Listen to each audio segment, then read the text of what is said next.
Assalomu alaykum hurmatli hamyurtlar, tanish bilishlar, do'stlar. Hozir biz Vyetnamning Nanshan shahrining bir chekkasida mana shu nima deydi balchiq, keyin suv bor ekan, geotermal suv. Basseynlar vahsha dahshat, sharkov dushlari bor ekan. Hozir ko'rsam bularni ham mana bu yerda kirilar ekan. Hamma turistlar shu yerga kelib davolanib ketar ekan. Balchiqlarda, dushlarida. Mana bu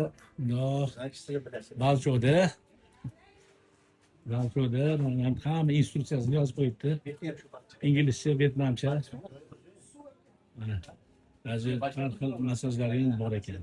Urushda mana liliya gullari hovuzda. Liliya gullarga qaraydigan o'zini odami ham bor ekan. Ichishda chiroyli ochilar ekan liliya gullari.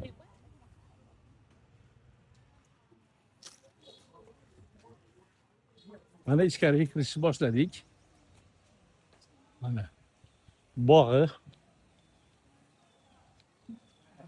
Qushlar sayra yotibdi. Mana hovuz bor ekan, yana lilalar ichida. Liliya gullar. Mana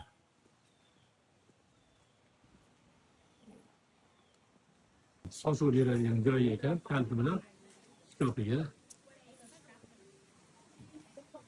Sochiq berar ekan shkopiga. Liliya ko'rsatsa bo'ldi. Mana kiraverishda bunda shasharalar qo'yishdi. Tepadan suv tushadi. Ajoyib. Juda yaxshi ishlagan. Mana abzor shunaqa. Mana bu yerda grez vannasi shu ekan. Juda shifobaxsh. Dunyoda birinchi o'rinda ekan mana shu grez vannasi. Ikkinchi o'rinda Naxachivan ekan. Neftli. Juda bu nima deydi? Radikulit, artroz, artrit, revmatizm, singan har xil narsaga bu foyda ekan. Mana bu yerda keyin mana basseynlar. Bu boshlanishi. Hali ana abzor qilamiz. Yana abzor qilamiz. Hali ko'rasiz yana. Ya ajoyib mana. Kelib shifo topsangiz bo'ladigan joy. Mana tepada dushi bor ekan. Dushni yuvinlar ekan. Sekin mana bu yerda geotermal yerdan chiqayotgan istochnik bor ekan. Suv. Undan